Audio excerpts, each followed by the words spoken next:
आमच्याकडे आले ब्रह्मकमळ, बघू शकता तुम्ही ब्रह्मकमळ आले. ते बहुतेक आज रात्री बहुतेक फुलेल. नमस्कार मित्रांनो, शुभ प्रभात. माझं नाव विकास परब आणि स्वागत आहे तुमचं आपल्या नवीन व्हिडिओमध्ये.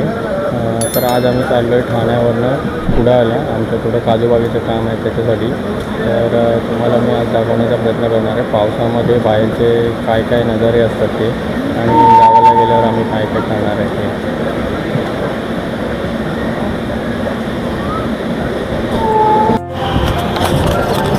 बघू शकता मित्रांनो, आभाळामध्ये काय मस्त ढग दिसत आहेत पावसाचे.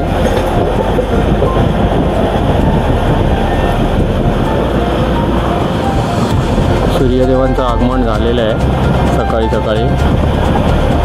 आपण जनशताब्दी ट्रेनने चाललो आहे, जी 5:45ला ठाणा स्टेशनवरनं निघते.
बघू शकता इथे मस्त मित्रांनो, काय सुंदर असा पावसाचा नजारा आहे. सगळीकडे हिरवळ पसरले, हिरवगार झालेलं आहे. सर्वीकडे सर्व हिरवगार झालेलं आहे.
बघू शकता इथे हिरवळ किती मस्त दिसते.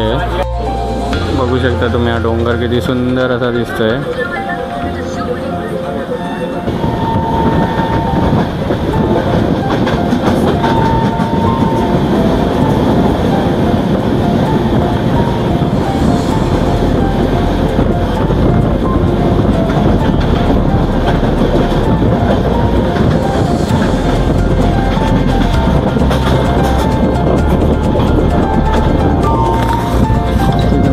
सुरू आहे बाहेर पूर्ण.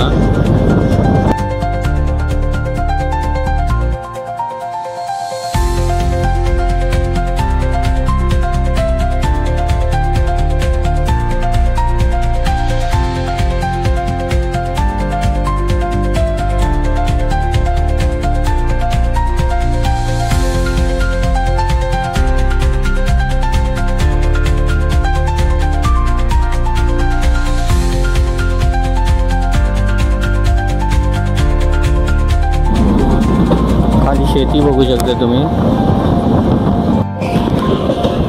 कालचा नजारा बघू शकता तुम्ही, सुंदर असा दिसतोय. शेती आहे पुढे बाजूला, भात पेरणी झालेली आहे.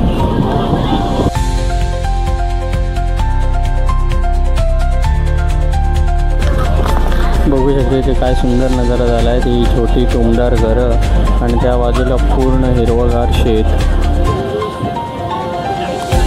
बघू शकता तुम्ही. पूर्ण हिरवगार शेत आहे आणि त्या शेताच्या बाजूने छान असा रस्ता गेला आहे.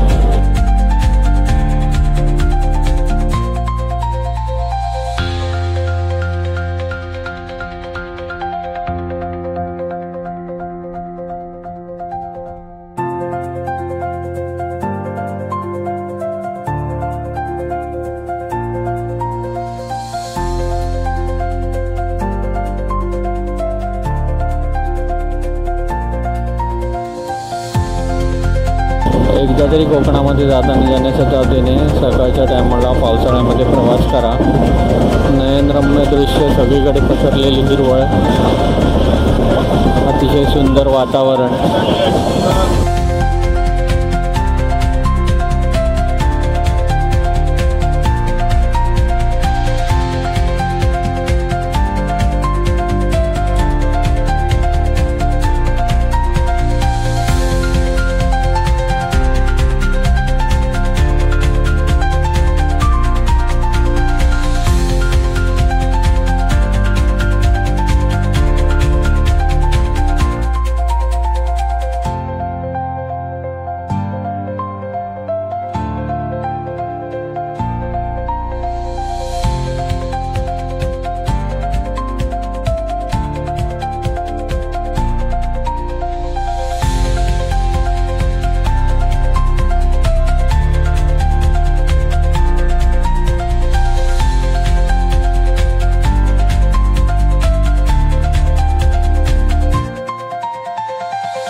इथून बघू शकता तुम्ही कुडाळ स्टेशनला आपण आता पोचलो आहे.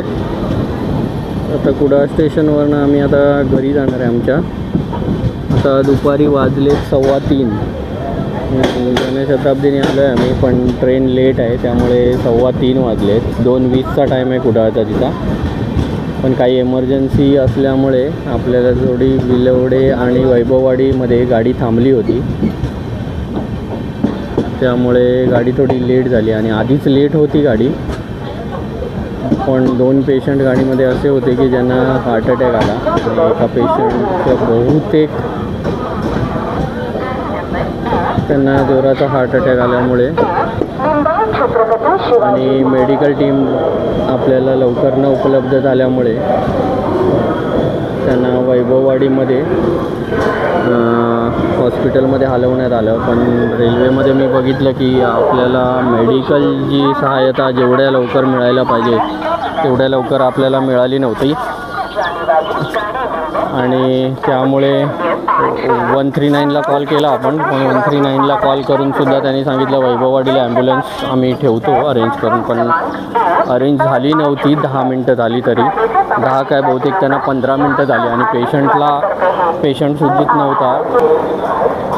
तर हे मला खूप खेदजनक वाटलं की एवढी मोठी रेल्वे असून एखादी ॲम्ब्युलन्स किंवा डॉक्टर उपलब्ध होत नाही आणि पेशंटला काही झालं तर वेळेवर, तुम्हाला माहितीच असेल की वेळेवरनं सुविधा मिळाली वैद्यकीय तर माणसाचा जीवही जाऊ शकतो आणि कदाचित त्यांचा या प्रवासादरम्यान मृत्यू झाला असावा अशी दाट शक्यता आम्हाला आहे. कारण की त्यांना जो हार्ट अटॅक आला होता तो खूप जोराचा आला होता आणि डॉक्टरी सुविधा, वैद्यकीय सुविधा अजिबात उपलब्ध नव्हती.